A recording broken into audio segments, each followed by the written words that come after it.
So welcome everyone to the second day of our webinar, Building Emotional Resilience. If you return, congratulations. That means that you survived day one. I knew you would because you are stronger than you think. Today, we're going to be talking about emotional resilience, or as I like to call it, how to stay calm when life keeps hitting you in the face with plot twists. I'd like to reinstate from yesterday some important suggestions and ground rules. So minimize distractions and give yourself time to jot down and integrate these ideas, because I'm one of those people that throws a lot of ideas at people, and sometimes that can be a little overwhelming. So I was told to slow down. I do tend to talk fast. I'm going to try to be mindful of slowing down. So feel free to take screenshots if you want. I didn't say that yesterday, but maybe there's some things that you want to remember, and that would be a good way rather than having to only take notes. Respect the space and the people in it. Be kind. I know you all are that kind of people, so that shouldn't be a problem. Know that this webinar is being recorded, and keep your camera off if you don't want to be viewed on the recording. Please keep confidential other stories that people share. This is not group therapy, so don't share anything that makes you feel uncomfortable. If you have a technical problem, put it in the chat, and John, my assistant, will help you. We will have a Q&A session at the end of my presentation. So put your questions in the Q&A in the chat, and we will answer them at the end of the presentation. Yesterday, we talked about emotional triggers and how they impact your life. We explored emotional instability, how trauma reshapes our thoughts, emotions, and behaviors, often creating patterns that have kept us stuck in survival mode.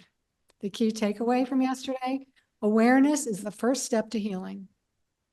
By recognizing your triggers and understanding where they come from, you can begin to break free from old patterns and reclaim control of your life. We also introduced the Trigger Journal, a tool to help you track emotional responses and uncover patterns in your reactions. Reflect on this question and put your answer in the chat if you don't mind. What is one pattern that you noticed about your emotional triggers? Let's focus on building emotional resilience. We'll focus on the power of your mindset and what you believe. I'll share some powerful coping skills to regulate your emotions, reduce your anxiety, and build your inner strength. We will focus on resilience, how to build and use resilience to navigate life's challenges with strength and grace. I feel delighted that we're continuing on this journey together. It's so much fun to have other people involved, of course. Let's investigate the power of your mindset. Are you ready to dive into the deep end of the pool? Can you swim? Resilience starts with your mindset. Your thoughts and beliefs about yourself and the world shapes your emotional responses. For example, many people subconsciously believe that they're not good enough. If you believe I'm not good enough, every setback will feel like a confirmation of that belief. You may not be conscious of your belief. You may even deny it, but you can feel it emotionally. And if you pay attention, you can feel it in your physical body too. But when you shift to, I am capable of learning and growing, you'll feel differently, and challenges will become opportunities. Your beliefs shift your emotions. Now let's discuss how to reshape your beliefs to shift your emotions. First, identify one negative belief about yourself that might be holding you back. It might be, I always mess up. If you believe that, what would your emotional response be? Your emotional responses are shaped by your huge reservoir of subconscious thoughts and beliefs, both positive and negative. Harmful negative beliefs are often created inadvertently due to traumas that you've experienced or have reacted to. I call negative thoughts and beliefs ants, automatic negative thoughts. You don't want ants, but they come in your mind anyway, uninvited. Do you really want those pesky ants invading your consciousness and screwing up your life? Of course not. Nobody does. But most folks have no idea what to do about it. So next, question the validity of your ants. Is your belief true? Or is it just a conditioned response? How is it hurting you? Just because you have a thought or a more deep-seated belief doesn't mean that you have to keep entertaining it. You can reject and eject those harmful visitors. You do not have to house unwanted visitors who hook up residency inside you. Should they stay or should they go? You decide. Take some time and consciously think about that. The next step is reframing your thought as a positive statement. Replace it with a growth-oriented mindset or belief, such as, I'm learning and improving every day, or this too shall pass. I borrowed that from my years in Al-Anon. It helped me so much at that time. My favorite reframe of all is, everything is always working out for me. I learned that reframe and so many more from the fabulous Abraham Hicks. For about 25 years, Esther Hicks has been channeling a group of non-physical entities called Abraham. As a team, they are so insightful, relevant, and funny. I encourage you to check out Esther Hicks' many books or YouTube videos for free. Abraham Hicks helped me change my life when I was drowning emotionally from a failing marriage. I didn't know what I was going to do. I didn't know how to get out. I didn't know how to feel good. And listening to her and reading her book helped me so much. I wish I had found her earlier to save me years of heartache. So it's vital to practice new patterns. Reinforce your chosen beliefs through daily affirmations, journaling, and mindful awareness. By shifting your negative beliefs, your limiting beliefs, you can transform your emotional landscape. You can create a mindset that fosters peace, confidence, and emotional resilience. This is not a quick mindset and not a quick process. It takes discipline and focus. Sometimes it feels like a never-ending mountain to climb. You might feel like Sisyphus. He was the king in Greek mythology who was punished for his evil deeds and condemned to roll a boulder uphill for eternity. Every day he would labor to roll that boulder up the hill, but it would always roll back at night. So he'd have to start over the next day. Have you ever felt like that? I have. Reshaping your harmful beliefs and thoughts may seem daunting, but it definitely can be done and needs to be done, and only you can do it. So what emotions came up for you so far in this discussion? How does it make you feel? If you're okay with that, please share one of your negative beliefs in the chat. I invite you also to take another step and to share a reframed positive statement in the chat. It's a very difficult thing for many people to do, to state positive thoughts. My clients have struggled with that all the time. Remember that your subconscious mind only hears positive statements. It will turn a statement like, I don't think negative thoughts anymore, into, I will think negative thoughts. It's better to say, I am reshaping my life by thinking positive thoughts every day. It's more powerful to state your thoughts as they're happening now and not in the future. Better to say, I think positively and feel happy every day. Or if you don't believe that positive statement, you can use the word choose. You can say, I choose to think positively and feel happy every day. That might be more palatable. I choose to love myself today. I choose to let God into my heart and be my pilot today. Day by day, step by step, as you practice these new patterns, you will find your life changing for the better. You'll be cleaning out old nonsense and making room for new thoughts and actions and opportunities. You will actually be creating new neural pathways in your brain. Now your brain will have new choices because you will have built these new neural pathways for electrical impulses to run along. You will have a new freedom to stop running around on the same old gerbil wheel. How cool is that? According to a leader in epigenetics, Dr. Bruce Lipton, who is one of my heroes, you'll be literally changing your DNA. But that's a discussion for another time. Our beliefs act as a filter through which we interpret the world, directly influencing our emotions and reactions to life's events. Our beliefs are often formed in childhood and reinforced through experience, creating the inner narrative that shapes how we perceive ourselves, others, and situations. What can you do about it? Can you see how this is true? Can you see how knowing this and acting accordingly can change your life?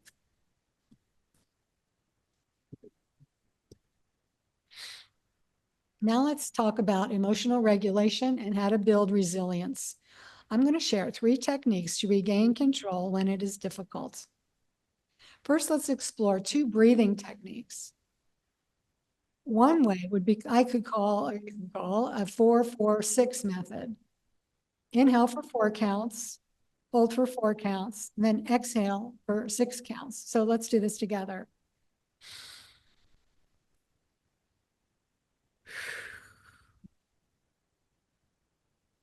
So that's one of many breathing techniques. The second one I'm going to share to you today is famously called box breathing, and it is taught to Navy SEALs because you know what kind of stress they get under. So that one is breathing in for a count of 4 or 6 or 8, whatever you can manage. So I would start with 4, and if that's too easy, do 6 or 8. Hold for the same count, breathe 8 out for the same count, and then hold for the same count again, and then repeat several times. Very powerful. In my course, Striving to Thriving, I will teach you additional powerful breathing exercises, as well as other ways to let go of pesky emotions that feel so horrid. Now let's get more mindful. Focus on the present moment. What do you see, hear, or feel right now? The present moment is really all there is. The past is past, and being stuck there can really drag you down, as I'm sure you already know. The future hasn't happened yet. While it's important to spend some time planning for the future tripping can cause tons of anxiety. And that is a heavy price to pay. But it's not like weightlifting to build muscle. No, it's not. So I'm going to teach other mindfulness exercises in my course as well. Okay, grounding techniques. I love grounding techniques. There's so many of them. Why is grounding important? All electrical appliances need to be grounded for safety. Our bodies are partially electrical, so we need to be grounded to Mother Earth also. We can ground ourselves energetically or physically. Here's a simple grounding technique. Name 5 things you can see, 4 things you can touch, 3 things you hear, 2 things you smell, and 1 thing that you taste. This anchors you into the present moment. You can focus on touching soft objects that bring you pleasure. You can walk barefoot on the grass or hold on to something growing on the earth. Because our bodies are partially electrical, we need to be grounded as much as possible. I will teach you more grounding techniques and shielding exercises in my course. If you use any of these or other grounding or shielding techniques, you can feel free to share them in the chat. To illustrate the power of mindset, I'm going to introduce you to Joyce, a woman whose greatest fear wasn't skydiving or public speaking like so many. She feared small talk at office parties. Joyce had always been quiet. Growing up, she was the kid who preferred books over birthday parties. Joyce was the girl who would rather write an essay than make an announcement in class. If given the choice between a networking event or being chased by a bear, let's just say she'd take her chances with the bear. At work, meetings felt like a battlefield. While her extroverted coworkers jumped into conversations like they were auditioning for a TED Talk, Joyce sat there with her mind racing. What do I say? What if I interrupt? What if I open my mouth and a weird noise comes out instead of words? At social events, it felt even worse. She'd find a snack table, hold a drink just for something to do with her hands, and nod politely while trying to telepathically communicate. Please don't ask me a question. Please don't ask me a question. Did that work? Not necessarily. But, you know, we not only send out the thoughts, we send out the vibes too. The emotions create vibes, and people do pick up on that a lot more than our thoughts. But here's the real issue. Joyce believed something was wrong with her. She thought, if I was just more outgoing, life would be easier. Let's be honest. We've all been there, comparing ourselves to someone else and thinking, why can't I be more like that? But as Joyce would later learn, confidence isn't about becoming someone else. It's about owning who you are. So what changed for Joyce? Step one was becoming more aware, more mindful, and then changing her mindset. Joyce was startled by a radical concept that what was what if nothing was wrong with her? What if introversion wasn't a flaw, but just a different operating system? Think about it. If we were all talkative extroverts, who would be deep thinkers? Who would be the ones actually listening instead of waiting for their turn to speak? Who would be the people making sure that the world doesn't run out of well thought out emails instead of impulsively sending voice memos? That's me. If instead of trying to fix herself, Joyce started reframing her thoughts, I don't need to be the loudest voice in the room to be valuable. I bring depth to conversations even if I don't talk first. Silence isn't awkward, it's just a pause for dramatic effect. This shift allowed her to see social situations differently. Instead of seeing them as terrifying pop quizzes, she saw them as optional challenges because, let's be real, sometimes you just don't need to go to happy hour. So step two is emotional regulation. I'm going to talk about these four things. To decrease anxiety, let's be honest, changing your mindset doesn't magically erase anxiety. I mean, if positive thinking alone worked, we'd all have six packs just by thinking about going to the gym. And that'd be awesome. I would love that. Joyce still had physical reactions, tightness in her chest, a racing heart, and the sudden inability to remember how to form sentences. That's when she turned to emotional regulation. Here's what worked for Joyce. The 5-second pause. Before speaking, she'd take a deep breath and count to 5 and give herself space to organize her thoughts rather than just blurting out something like, yeah, I also like potatoes. Body scans. She started noticing where she held tension in her shoulders, jaw, neck, and stomach. She actively relaxed them before social interactions because nothing screams I'm relaxed like looking like you just saw a ghost, right? So name the emotion. Instead of thinking, oh no, I'm panicking, she reframed it to, this is just social anxiety. I felt this before. I've always survived it. I'll survive it now. And visualization. Before meeting, she would picture herself speaking clearly and confidently rather than awkwardly saying, you too, when the waiter said, enjoy your meal. These techniques didn't make Joyce an extrovert, but they helped to show her in emotional settings, and they helped her show up without feeling like she was about to pass out. Step 3 is building self-confidence and self-love. Over time, Joyce stopped trying to force herself into someone else's mold and start embracing who she was. She leaned into her strengths, her ability to listen deeply, her thoughtful responses, her knack for observing before speaking. She stopped comparing herself to extroverts and started valuing her own quiet confidence. She practiced speaking up in small ways, contributing one thought per meeting, making eye contact when greeting someone, allowing herself to be heard without overthinking. And the biggest challenge, she stopped apologizing for being herself. Joyce learned that confidence isn't about changing who you are. It's about being okay with who you already are. And guess what? People responded differently to her. Instead of seeing her as the quiet one, they started seeing her as the insightful one, the calm one, the one who had something worth listening to. So what can you learn from Joyce's journey? If you have ever felt socially anxious, if you've ever worried that you don't fit in, that your quiet nature is a weakness, you are not alone.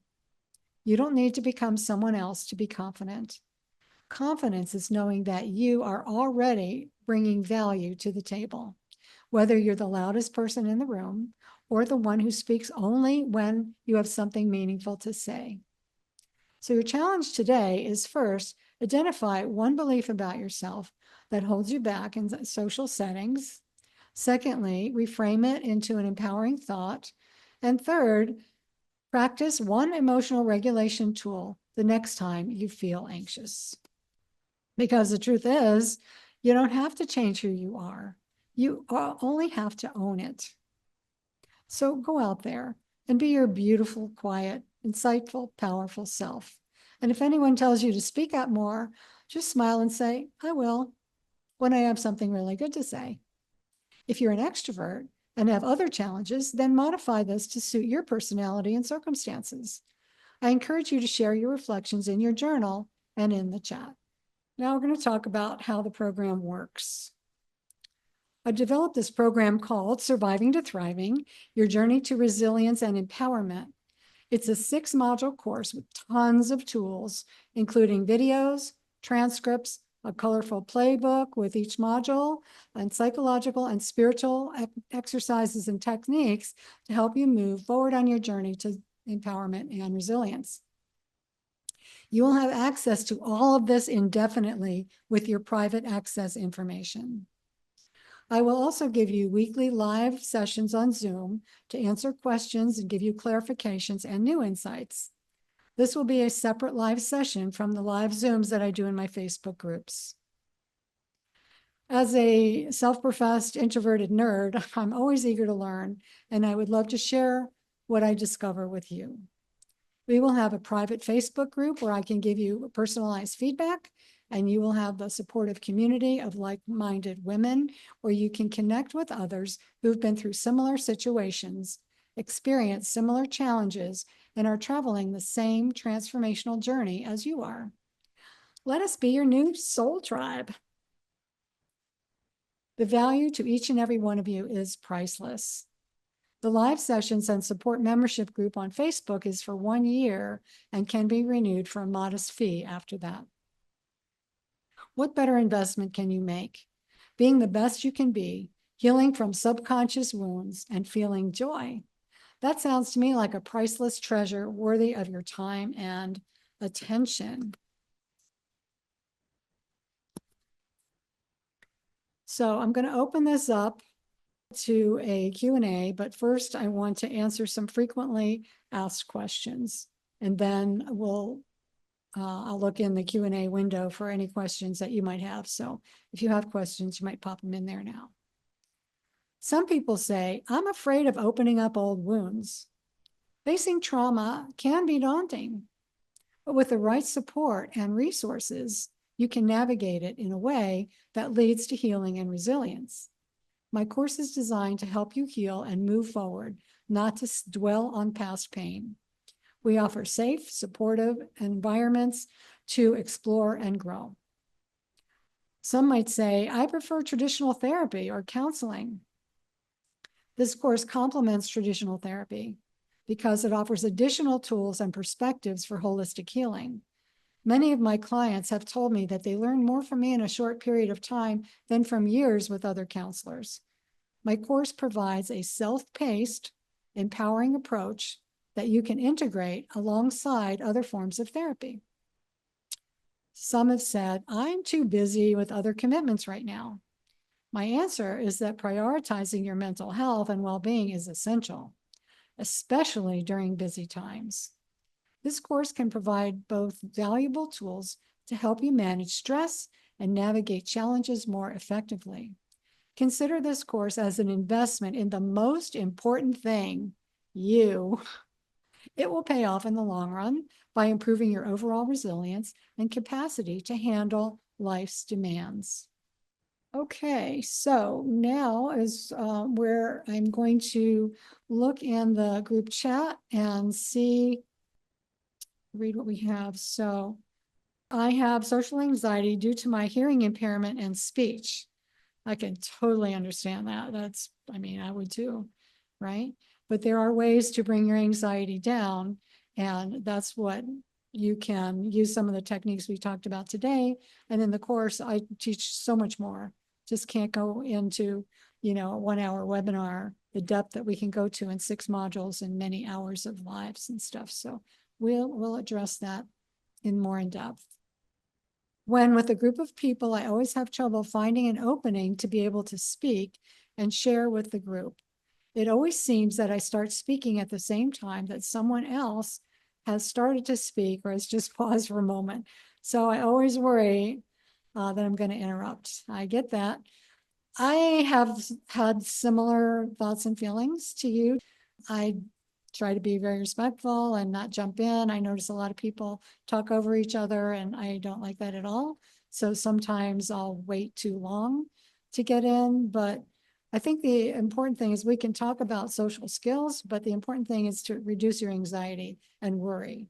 Because worry, it just increases your cortisol level in your body, and it just increases your emotions and physical symptoms.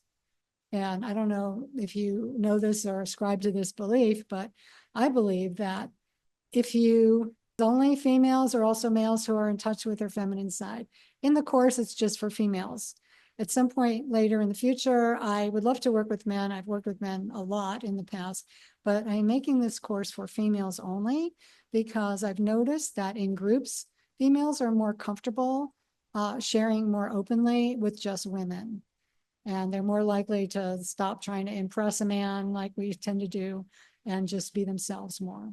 And also, I find that men don't tend to go as deeply into their therapy or their triggers or their subconscious. I've worked with a lot of men, and some do, but most they just stay for a short period of time, solve their problem, and boom, they're out. So I wanted this to be very in-depth where women can feel safe. So this course is only open to females at this time. How do you address subconscious programming that could be defeating? Yes, that is a huge part of the program because we have tons of subconscious programming, and our subconscious mind is like 90% of our mind, and our conscious mind only 10%. So, we're dealing with all that stuff bubbling under the surface that we don't really understand. So the way I frame it is, if you can think of an iceberg and just a small part is sticking above the level of the water, and the lion's share or the most of the bulk of the iceberg is below the waterline. To get to those subconscious beliefs, there's lots of techniques, but one is kind of lowering the water line so more is exposed. And we'll do journaling and other techniques to help subconscious thoughts come up so that we can deal with them. And I always encourage people to journal because sometimes we have a thought and it passes through quickly. And if you don't capture it, it can be gone in a flash. And then it's hard to remember what that was and deal with it. Oh, here's Abraham Hicks section. Okay. Everything is always working out for me. This too shall pass, but that was what I learned in Al-Anon. And I would definitely encourage you to look at her YouTube videos. And, if you have a specific topic that you want her to address, because there's so many of them, put in Abraham Hicks anxiety or worry or bad marriage or whatever, and see what comes up for that. But yeah, this too shall pass. Yeah, I spent years in Al-Anon because I was married to an alcoholic, and it was making me extremely sick. And people were telling me, you need to go to Al-Anon. And I'm like, no, he needs to go to AA and stop drinking. I'm fine. But I realized over time I wasn't fine. I was getting more angry. I lost myself in that marriage for many reasons I won't get into today. But yeah, we need other people. And we need mentors and teachers of things that we haven't thought about. How many times have you said, oh, why didn't I think of that? Well, you can't think of everything. You think of what you think. Also, I think if you want to have new thoughts, a great time to do that is right before you go to bed at night or when you wake up in the morning. You can put what I call a dream journal. Put in your journal what your question is, put it next to your bed and forget about it, and then go to sleep. And as your mind shifts from beta state, like we're right now in a waking state, is called beta. It'll shift into a alpha state, which is closer to the subconscious. And that's where the filter between the conscious and subconscious minds gets thinner. So you can move down into the subconscious mind more easily and get answers. Or I believe that God is always broadcasting. It's like this ever broadcasting radio station, that's sending out answers, sending out information about everything all the time. So we can tune into that more when we're more relaxed. And worrying brings us way up into the beta state. So it shuts off that filter. Anyway, so that's it for today. And rise, humbly hearted rise,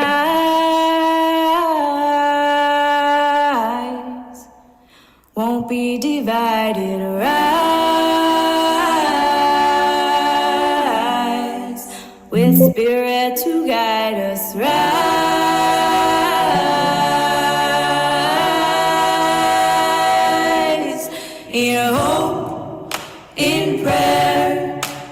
find ourselves here in a hope, in prayer. We're right here in a hope, in prayer. We find ourselves here in hope, in prayer. We're right here and we rise. All of the children rise.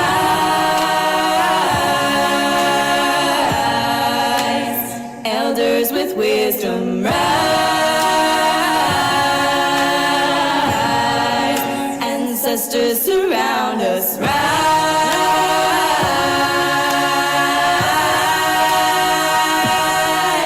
In a hope, in prayer, we find ourselves here in a hope, in prayer. We're right here in a hope, in prayer. We find